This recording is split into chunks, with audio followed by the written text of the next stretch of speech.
Welcome to Affording College with Aaron Greene, founder and president of College Liftoff.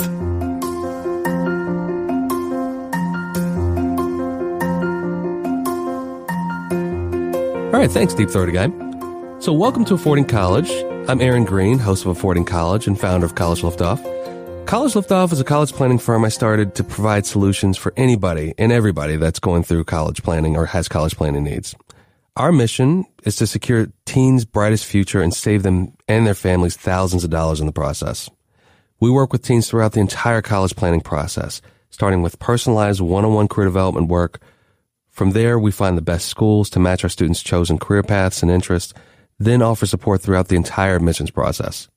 Next, we work with families' budgets to find the price that makes the most sense for their kids' education, all while ensuring it's the right fit. Today, we are Ohio's premier college planning firm. I'm happy to say that, and we're shooting for the world, by the way. And we strive to save time, stress, and money when it comes to your child's higher education. So that's a little background on myself and College Liftoff and why I do this podcast. I really want to offer families some solid advice when it comes to planning for college and higher education, because there's so much misinformation out there.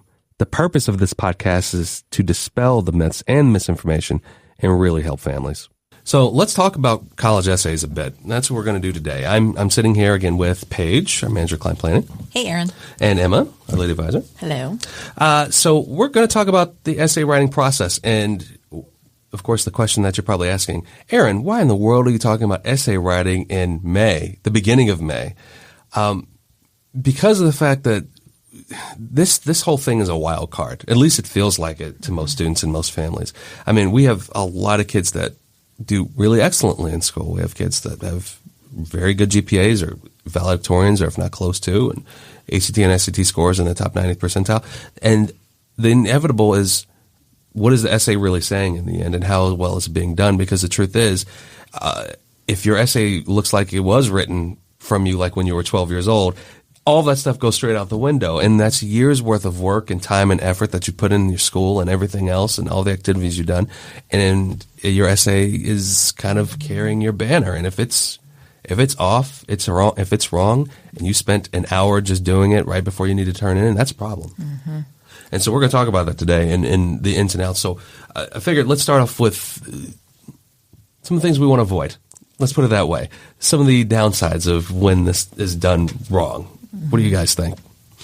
Definitely procrastination is a thing that I see a lot with. Even I feel like some of my seniors last year that I had worked with for a while, we had been talking about the essay, really pushing them to try to get started on it. And it was something that I think you're right. They were just so scared of that. And I think that's where a lot of people, that procrastination comes in, is because they're like, I don't even know where to start. I'm so scared of it. I'm so scared of doing it wrong. So if I just don't do it right now, then I don't have to think about it. And that's the absolute wrong way to go about it. So starting earlier, exactly like you said, we're talking about this in May, because the Common App prompts are out. They've been published. Yeah, we got them in January. Exactly. So that's something that you can start doing brainstorming on now, so that when August 1st happens and the Common App opens up, you can just plug that right in there. You're good, done before your senior year even starts. Mm-hmm. So that's why we focus within College Liftoff on doing Writing Center work really in the summer before. Exactly. There's no reason to wait. And I mean, what we tend to see is what I don't want to happen is for a student to come in, be super passionate about an essay that's just the wrong fit. The wrong fit for the prompt, the wrong fit for who they are as a person. The biggest thing that we want to see in an essay is showing change over time. What did it look like before? What did I do differently? And now what is the outcome? That is a big part of what colleges want to see from you. Are you learning? Are you growing? Are you the same person that you were at 12? Because if so, they probably don't have a place for you, right?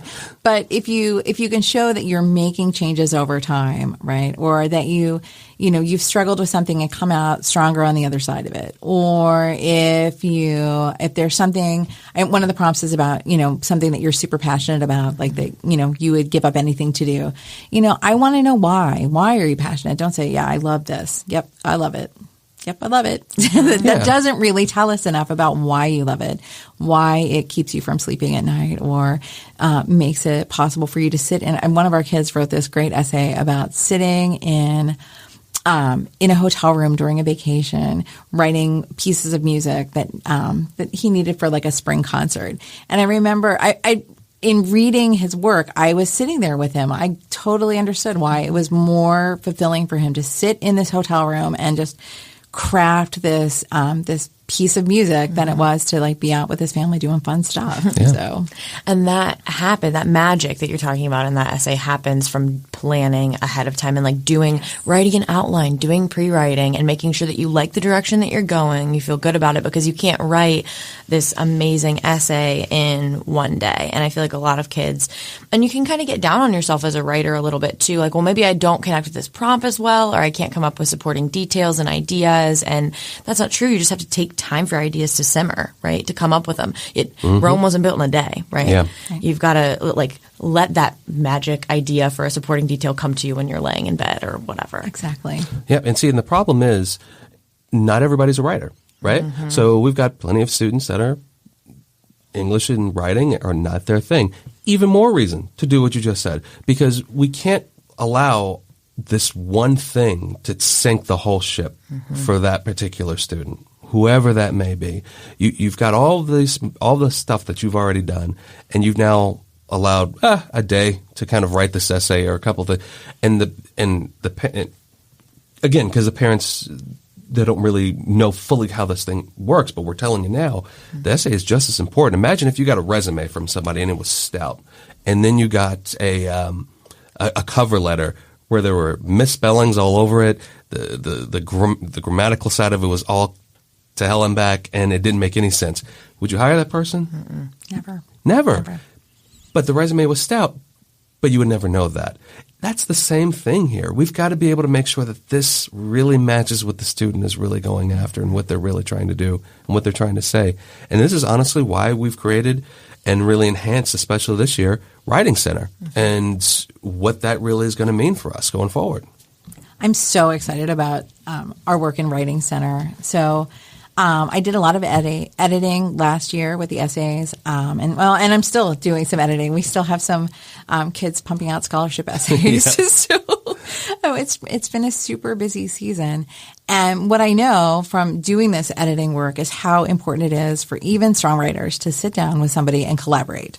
So you just, a lot of times you have an idea in your head and it's just kind of stuck in there and you can't quite pry it out to share it in the best way possible, and you think that you've been very clear in your explanation and then you feel like you're too wordy because you've over-explained something. But I've come in and I've read it. I'm like, I think this is what you mean, but I'm not reading this on this paper.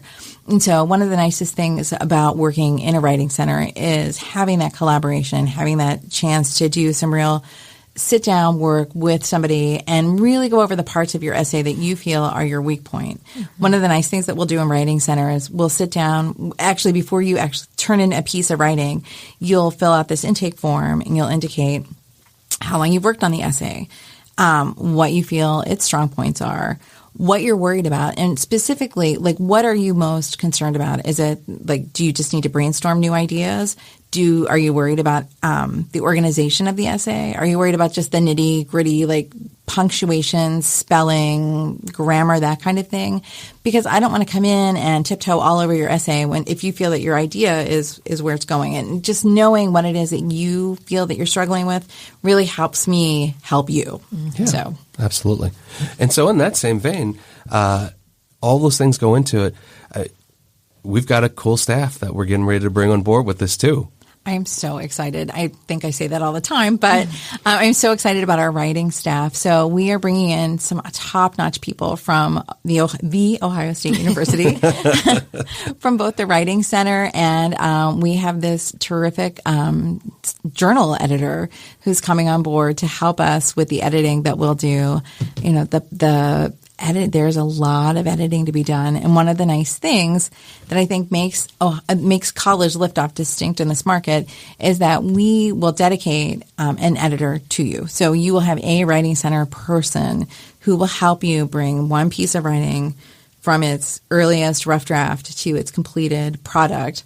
And there won't be 3 different people taking a look and giving you different ideas and maybe sending you on different directions. You'll have one person who will be very streamlined, and you'll be able to reach out to them, and you can either work virtually or you can sit down with them. There are a lot of different options, but the nice thing is that they'll have a good sense of where your ideas are and what you're hoping to accomplish with this essay, and they'll be able to take you to a completed product that you're very proud of. That's a good point, because how many times have the 3 of us run into issues where the student has put their essay through 5 people? Mm-hmm. Oh my gosh. Mom, the English teacher, this person, Johnny from down the street, and then us.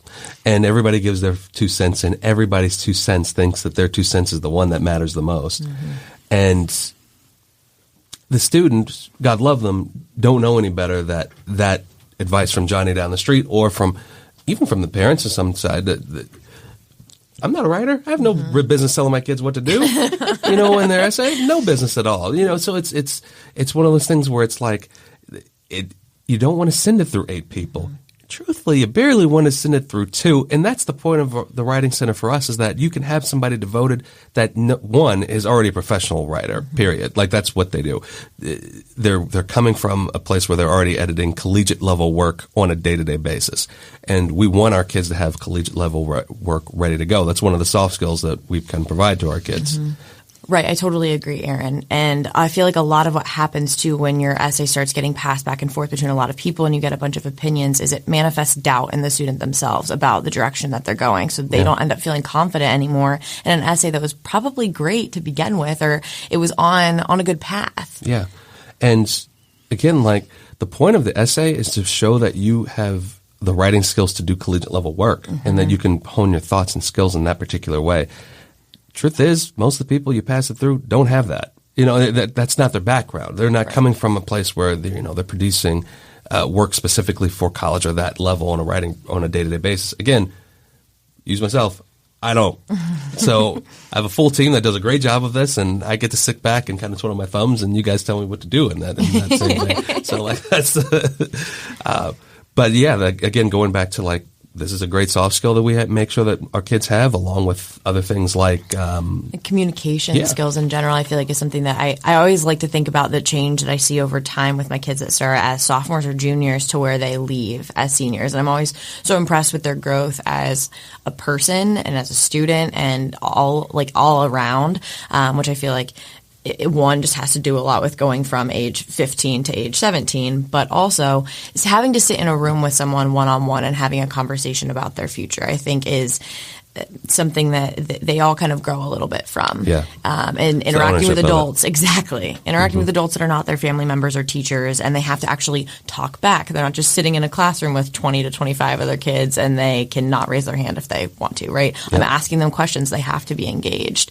And then we also do a lot of communication prep work with them for I do mock interviews in my meetings with kids. We do workshops to help them prepare for how to interact with these professionals when they are going on college visits and talking to admissions counselors or people in their department that they might want to go into and stuff like that. So I think those are really, really important soft skills too, along with just research in general. Yeah. It's innately in our process. Yeah, that's the core backbone of our process. And that's a skill. If you don't hone that or have it by the time you get to college, I don't know what you're going to do. Because if you don't know how to do your own basic level of research because you're so independent in college from an educational standpoint, that if you don't have that, then you're in a bad position, to be honest with you. And that's innate in our process, is that we teach our kids how to do research, because that's how we actively research and look through degrees and actually study different schools and different programs. So they gain that as a skill. Those are all things that they have to have. They have to be able to create a resume. They have to know how to shake a hand. They have to know how to look up information and effectively decipher between it. And the truth is, they've got to learn how to write. Yep. It doesn't matter what field you really go into. I'm joking about myself not being a great writer, but I still can if I have to. I can still graduate from college and still took my English classes at least to some degree. But this is a part that, honestly, we just kind of throw out there and don't put any credence to it. And I mean, we'll talk about ACT and SAT, and parents will be terrified of that for years. And then we mention essay, and oh yeah, I guess I got to write an essay. And I can't express to you enough how these things are on the same level. Because if one is off, it doesn't matter. It really doesn't matter. So let's talk a bit about like how we kind of approach this and what our essay process is going to look like now going forward with the people that we're working with. Absolutely. So one of the things that when we sit down with our juniors and we have our essay workshop and we talk about this is how we're going to get started, and we're going to expect that you complete your main Common App essay prior to August 1st. Because then it's just out of the way. You can concentrate on your supplementals, you can concentrate on your scholarship essays, and you can concentrate on the work of being a senior. And we're not competing against all those other things. Exactly. We'll just get this done.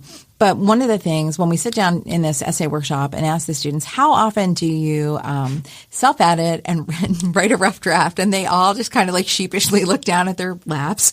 So because they are not rough drafting, which is hideous. Like, I think a lot of kids just feel pressed for time.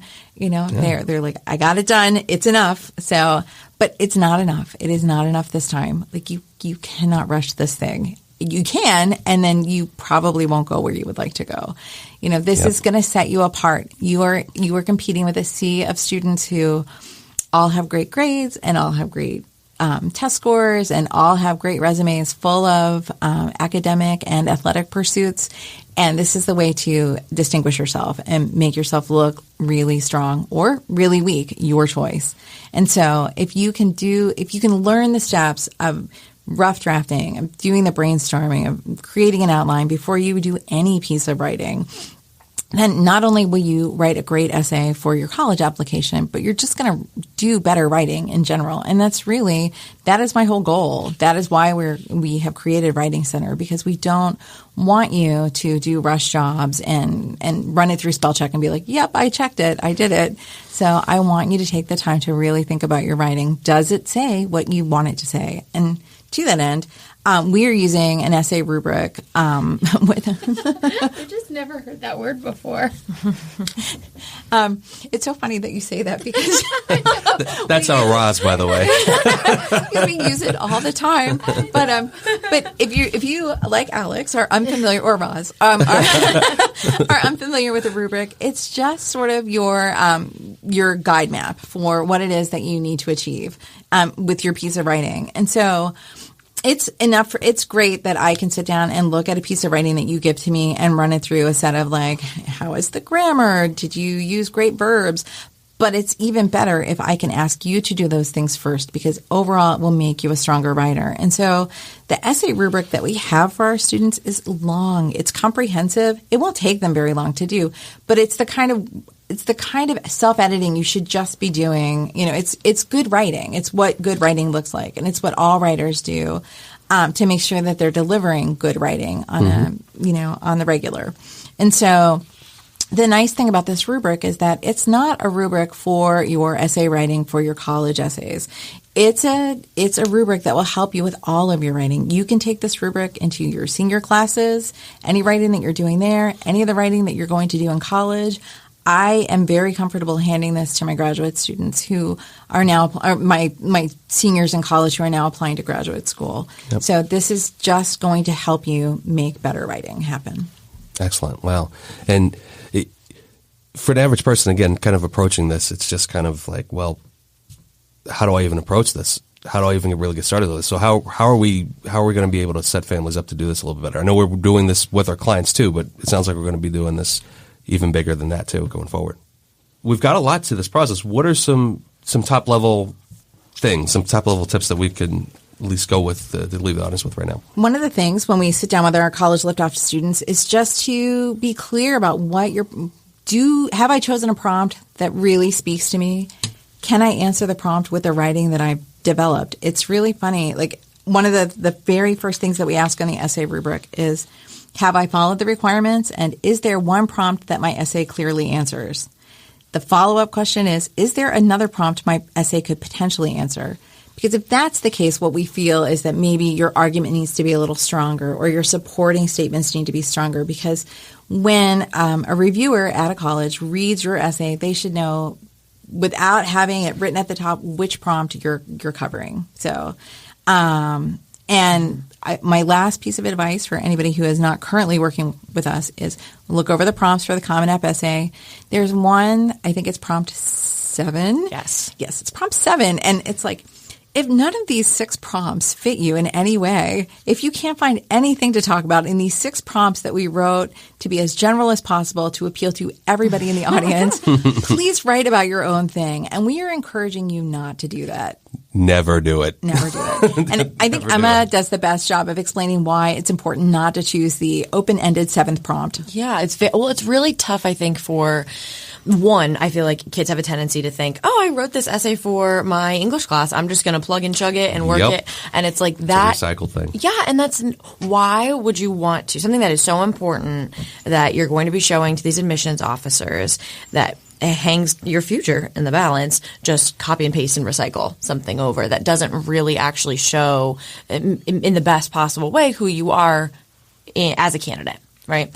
And I think it's really hard in general for you to just go off of nothing and pick topic number 7 because it's hard for those admissions officers to grade you, right? They can't hold you to, did I answer XYZ part of this prompt? Did I follow directions adequately? Because there's no directions for you to follow. It's just a catch-all. So unless you are the strongest writer in the world and you genuinely have a story that has in no way can answer these 6 prompts that they wrote to be as general as possible, don't even try to think of it. I'm going to say something that's going to be super popular, but I'm going to say it anyway. Tread real lightly in that if you think you're that. Because if you think you're that good, odds are you need to take a big step back, to be honest with you. Because we've met a few kids that think that their stuff doesn't stink at all and that they are God's gift to writing since Shakespeare. And take a step back. Yep. And have some real self-evaluation, because if you are that strong of a writer, you'll be able to write within the first 6 prompts without a blink of an eye. Absolutely. And that should make that a lot easier for you. But you still have to follow the same general rules and steps that go along with it. You can't skip that stuff. If you think you're a prodigy, that doesn't mean you get to skip all the things that make up that particular subject or title. You don't just get to go be Bill Gates of writing. It doesn't work that way. So the flip side of that, though, is that your experience, we constantly remind our students, you do not have to cure cancer. You do not have to write the best, whatever. You don't have to. You don't have to be the tippity top person in your essay. Again, we're trying to show change over time. So I don't want you to say, I was already a Nobel Prize winner at 14.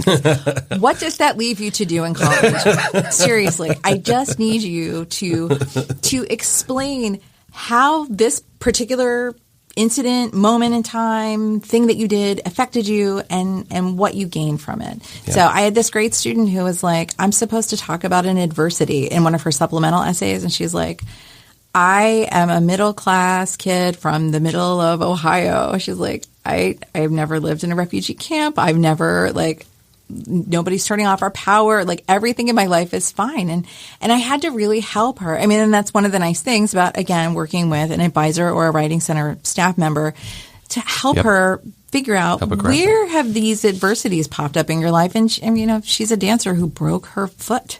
So I was like, that's a pretty big deal. I mean, that seems like it might have affected your life. And she wrote a terrific essay about it. But, I think I knew where she was going. I know where her headspace was, but I also knew that she had something really valuable to share. And I think it's so important for our students to remember, we don't expect you to have gotten your Nobel Prize at 16 or 17, but we do expect you to be reflective about the life you've led.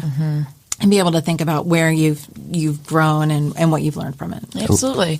Because it is, like you said, it's a time for that reflection. It's a time to show who you are as a person and not just brag about the things that you've accomplished. It's not a rehashing of your resume. They can see that on your application. They have a list of all the things that you've done. Yeah. So you pick one thing to talk about, one moment to burst open and explore, something that's going to put them right there next to you and feel like I'm at that lacrosse game or I'm breaking my foot right next to you, right? I'm not just reading a list of all of the things that make you so great. Right? Yeah.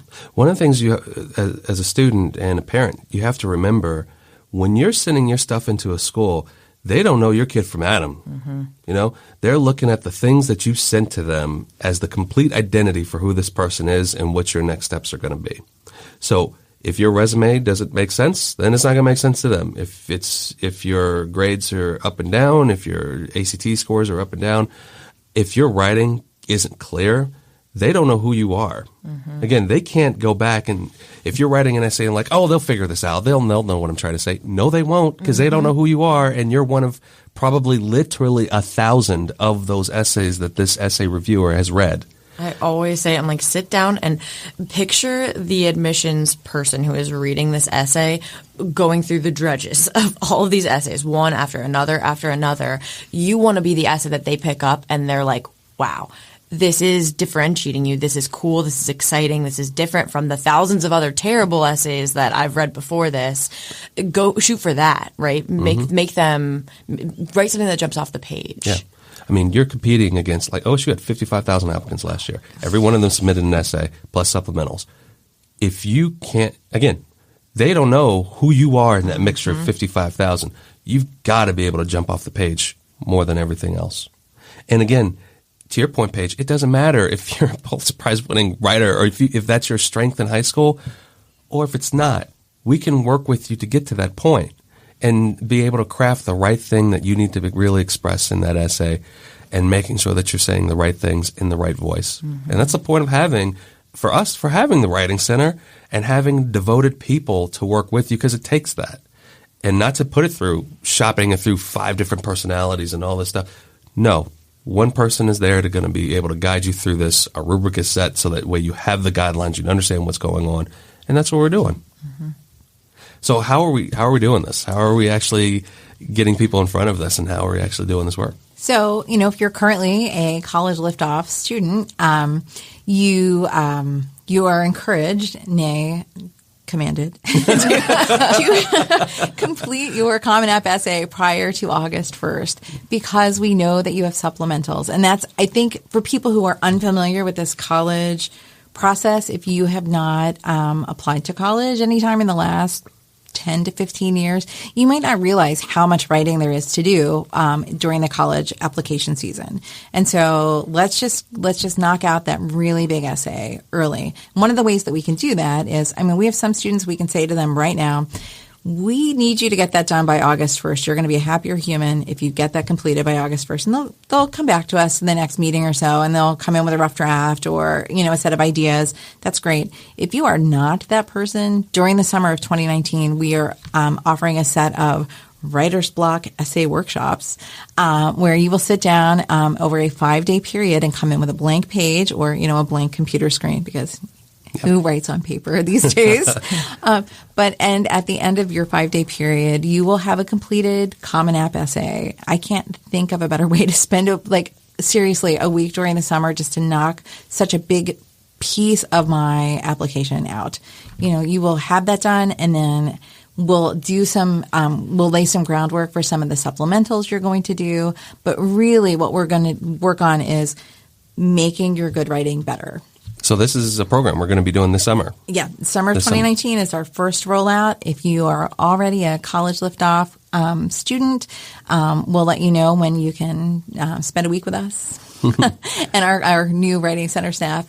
But if you aren't currently a College Liftoff client and you're interested, there will be some opportunities as well. Yes, yeah. So this isn't something where you have to be a College Liftoff client, although it comes straight in the program for our kids. Exactly. Okay, and we'll be able to offer something for the general public. And what's it called again? Just to give the title. It's the Writer's Block, essay writing summer camps. So okay, that is really good. And I imagine we'll put dates out for those pretty soon and put in some information about that. Probably we'll launch it on Facebook, I imagine, yes. And on our website. Yes. Okay, good. So we'll make sure that all the information is out probably in the next week or two for the dates that we have that workshop going on. And how many are we thinking we're going to be doing? Right now, 5 or 6. So 6 different weeks over the summer? Yeah. Okay, gotcha. So you'll have a few different opportunities to choose your times. So we haven't quite decided, but we may offer one like a couple nights a week, just to hit those kids who either have a really heavy athletic load over the summer, because some kids do. Even more reason to start it earlier. Yeah. Or who need, so if we were to do a summer, like an evening workshop series, we'd probably do it over 2 weeks. So gotcha. I don't want to mislead you. So you would come in over 2 weeks and have a completed essay. But that way you can still get things done. You'll have plenty of time to work on it. And again, you can start your senior year and say, yep, it's finished. Mm-hmm. I now I can turn my attention to the jillions of supplementals that will need to be done. I mean, not to frighten anyone, but one of my students had, well, I know when we applied to Syracuse, there were about 5 or 6 supplementals, and I know that we had 7 at American for this student, as well as the other schools that had 2 or 3. I mean, there was such a long list. And so it was a huge relief for this student to just have her Common App essay done so that we could turn our attention to all of these other pieces. So let us help you do the same thing. And so in our program, Writing Center is with you for good. So those supplementals aren't just kind of left out there in the open. So if you're a College Liftoff kid, if you're a College Liftoff client, honestly, all these pieces are available to you and you'll have it. So again, like even when we're doing scholarship review essays going into March and April, then within the next year, you'll have somebody there reviewing all of them with you throughout the entire process of this. Yep. I've read a lot of essays this year, but I mean, some of our students have turned in now more than 30 essays. So, and it's a real pleasure to watch their writing grow over time too. I know that we are sending out stronger writers after working with College Liftoff. So, yep. And it shows in the acceptances that we've gotten, in the scholarship money that we've received for our kids. It makes a difference. It really does. Absolutely. Yeah. So cool. So we'll make sure to get that stuff out onto our website about the writer's block. Essay writing workshops for the summer. Anybody that's interested, obviously, please go to our website or go to Facebook and like us on Facebook, and you'll see those mentioned right there. Any parting words of wisdom for essay writing? There was actually another thing that I did think about during this is that some schools, it might not be quote unquote required to write the essay. Right? And I have some kids who are like, well, if none of the schools on my list require the essay, then why do I have to go out of my way to write it? And our answer is always do that, because like we've talked about earlier on in this podcast too, this is it's a time and an opportunity for you to talk about who you are and show them that you're more than just your test scores and your GPA and your resume, right? I'm sure you're super proud of those things, or maybe even if you're not as proud of where your ACT score, SAT score, whatever it is might be, like where that's at, this is your chance to show them who you are and really create something that's going to set you apart from those 55,000 applicants at Ohio State. Pick something that's going to differentiate you and use that opportunity. If a school ever asks you it's optional to do an essay or anything, and your answer is, I won't do it. Like, that's my answer to that. Honestly, like, if the school says it's optional, do it, period, without question. That's an out for them to see if you're committed to doing the process. Amen.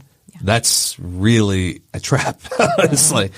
I mean, I know we'll talk about dedicated interest in other podcasts, but you know, one of the ways that you show a dedicated interest to the school you're applying to is, A, you open your emails from them so that you know if they're asking you to do something. But 2, if they ask you to do something and it's optional, do it. It's a great way to show this school, I am super committed to you. Of course, I'm going to write this essay because, of course, I really want to be at this particular university next year. Yeah, because if you don't do those extra pieces, don't expect anything from them. Honestly, like if you need and want scholarship money, if you need and want admissions or direct admissions to a program, don't expect it, because you haven't put forth your best effort and they're going to notice it. So therefore, you're not going to get it back ever. I mean, it's already hard enough to do all these pieces and make sure that they're right and making sure that we're getting into and placing the right schools. Don't put yourself behind the 8 ball. If there's an option there, you do it. Right. Well, now that just segues into something else that I thought about. But honestly, if you've written strong application essays, then when you write your scholarship essays, those are strong too. And I think about that for a lot of my students who now are walking into their universities next year with a full ride. And it's because they had done the hard work of writing great essays early on. And so they knew what was expected of them. And they treated their scholarship essays and their supplemental essays with as much rigor and as seriously as they treated that initial Common App essay. They really put the same amount of time and attention into these scholarship essays and into these supplementals.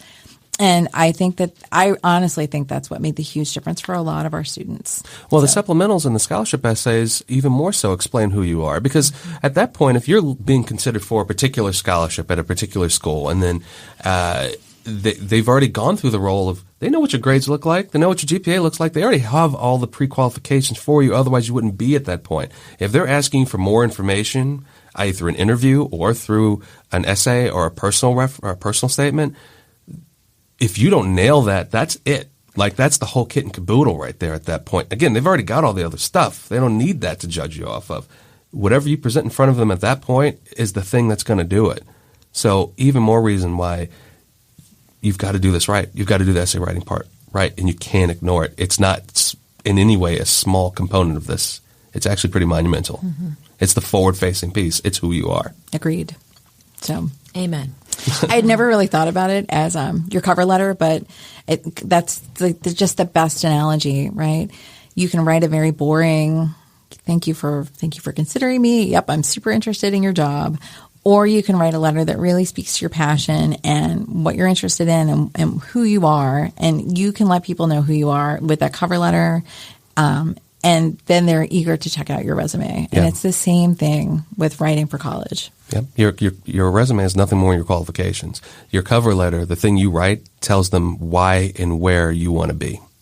And if you can't express it, nobody else is going to express it for you. Right. So thank you guys for sitting in with me today. Yeah, thanks for having us. Thanks. All right. Thank you, listeners, for listening. And as always, please send us any questions you guys have at hello@collegeliftoff.com. You can also, of course, reach us at 614-329-6633. Please, as always, follow us on social media, Instagram, Facebook, Twitter, Pinterest. Just type in College Liftoff. Again, that's where we're going to be publishing any information we have on our Writer's Block college workshop, our college essay writing workshops for the summer, and also on our website as well at collegeliftoff.com.